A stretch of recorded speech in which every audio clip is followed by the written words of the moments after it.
BJP ಮುಖಂಡ ಹಾಗೂ ಬೂಡಾ ಮಾಜಿ ಅಧ್ಯಕ್ಷ ಆಯುಕ್ತರಿಗೆ ಬಂಧನದ ಭೀತಿ ಎದುರಾಗಿದೆ. ನಿಯಮ ಉಲ್ಲಂಘಿಸಿ ಸರ್ಕಾರಕ್ಕೆ ಆರ್ಥಿಕ ನಷ್ಟವನ್ನ ತಂದೊಡ್ಡಿದ್ದಾರೆ. ತನಿಖೆ ತಂಡದಿಂದ ಸಾಬೀತು ಹಿನ್ನೆಲೆ ಬೀದರ್ ನೂತನ ಪೊಲೀಸ್ ಠಾಣೆಯಲ್ಲಿ ಪ್ರಕರಣ ದಾಖಲಾಗಿದೆ. ಮೈಸೂರು ಮೂಡಾ ಹಗರಣ ಬೆನ್ನಲ್ಲೇ ಈಗ ಬೀದರ್ ನಗರಾಭಿವೃದ್ಧಿ ಪ್ರಾಧಿಕಾರದಲ್ಲಿ ಬೂಡಾ ಈಗ ಸುದ್ದಿಯಲ್ಲಿದೆ.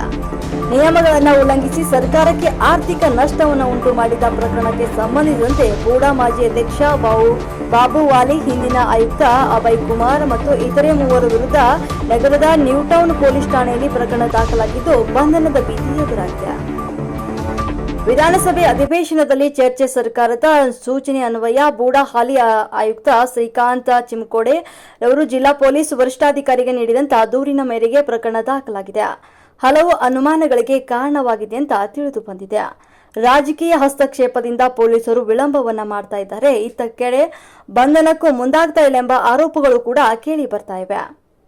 2020 ನವೆಂಬರ್ 27ರಿಂದ 2023 ಮೇ 23 ಅವಧಿಯಲ್ಲಿ ನಿವೇಶನಗಳ ಹಂಚಿಕೆಯಲ್ಲಿ ಬೂಡಾದಲ್ಲಿ ನಿಯಮಗಳನ್ನು ಅನುಸರಿಸಿಲ್ಲ. ಇದರಿಂದಾಗಿ ಸರ್ಕಾರಕ್ಕೆ ಕೋಟ್ಯಾಂತರ ರೂಪಾಯಿ ಆರ್ಥಿಕ ನಷ್ಟ ಉಂಟಾಗಿದೆ ಅಂತ ಹಿಂದಿನ ವಿಧಾನ ಪರಿಷತ್ ಸದಸ್ಯ ಅರವಿಂದ್ ಕುಮಾರ್ ಅರಳಿರವರು ನಗರಾಭಿವೃದ್ಧಿ ಇಲಾಖೆಗೆ ದೂರನ್ನ ಸಲ್ಲಿಸಿದ್ರು.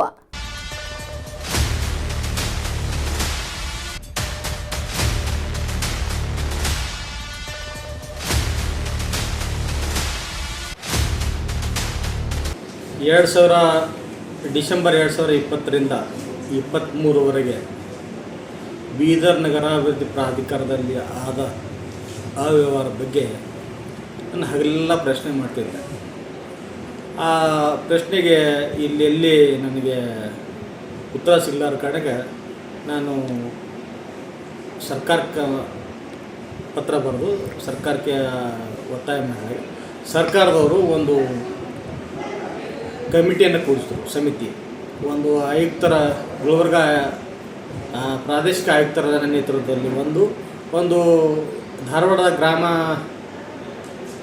ಯೋಜನಾ ಇಲಾಖೆಯಿಂದ ಅವ್ರದ್ದು ಒಂದು 3 ಟೀಮಿಂದ ಒಂದು ಸಮಿತಿ ಮಾಡಿ ಇಲ್ಲಿಂದ ಅವ್ಯವಹಾರ ಭ್ರಷ್ಟಾಚಾರ ಬಗ್ಗೆ ತನಿಖೆ ಮಾಡಕ್ಕೆ ಕಳಿಸಿದ್ರು. ಆ ತನಿಖೆ ಆಧಾರದ ಮೇಲೆ ಒಂದು ರಿಪೋರ್ಟ್ ಸರ್ಕಾರಕ್ಕೆ ಹೋಯಿತು. ಸರ್ಕಾರದವರು ರಿಪೋರ್ಟ್ ಬಹಿರಂಗ ಮಾಡಲಿಲ್ಲ. ಆಮೇಲೆ ಹೊಸ ಸರ್ಕಾರ ಬಂದ ಮೇಲೆ ನಾನು ಪ್ರಶ್ನೆ ಮಾಡಿದೆ ಸದನದಲ್ಲಿ, ಯಾಕೆ ಇವು ತನಿಖೆಯಾಗಿಂದ ವರದಿ ಬಹಿರಂಗ ಮಾಡಲಿಲ್ಲ ಅಂದರೆ ಬಹಿರಂಗ ಅದನ್ನು ನನಗೆ ಮಿನಿಸ್ಟರ್ ಒದಗಿದ್ರು.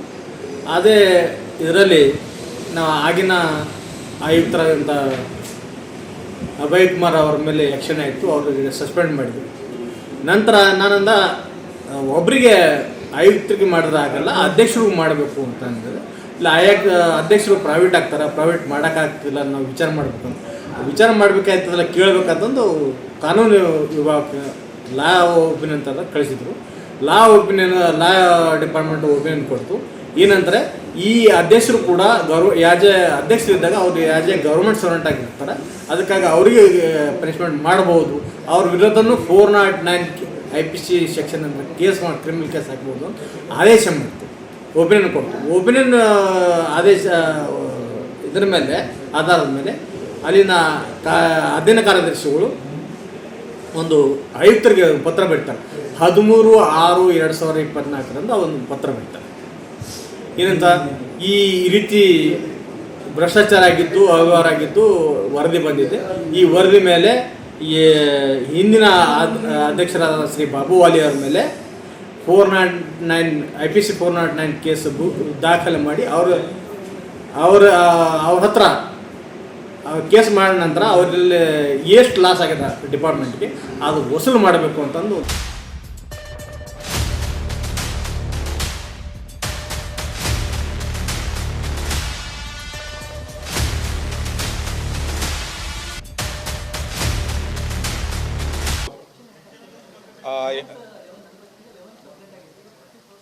ನೋಡಿ.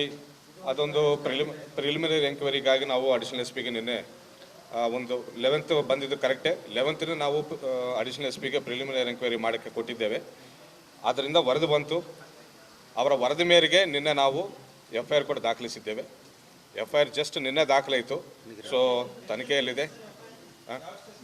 ನ್ಯೂಟೌನ್ ಪೊಲೀಸ್ ಸ್ಟೇಷನಲ್ಲಿ FIR ದಾಖಲಾಗಿದೆ. ಅವರು ಕೊಟ್ಟಿದ್ದು, ಕಮಿಷನರ್ ಅವರು ಕೊಟ್ಟಿದ್ದು 2 ಆರೋಪಿಗಳು ಆ್ಯಂಡ್ ಇತರರು ಅಂತಿದ್ದಾರೆ. ನೋಡೋಣ, 2 ಆರೋಪಿಗಳ ಹೆಸರು ಕೊಟ್ಟಿದ್ದು ಹೆಸರು ಅಲ್ಲ, ಹುದ್ದೆಗಳನ್ನು ಹೇಳ್ತೇನೆ. ಹಿಂದಿನ ಬೋಡಾ ಕಮಿಷನರ್ ಆ್ಯಂಡ್ ಹಿಂದಿನ ಬೋಡಾ ಚೇರ್ಮನ್ ಅಂತ ಕೊಟ್ಟಿದ್ದಾರೆ ಅವರು. They gave designation, not names of. ಇತರರಲ್ಲಿ ಯಾರಿದ್ದಾರೆ ಅಂದರೆ ತನಿಖೆ ಮಾಡಿದರೆ ಗೊತ್ತಾಗ್ತದೆ ನಮಗೆ. Just there is no political pressure. No there is no political pressure.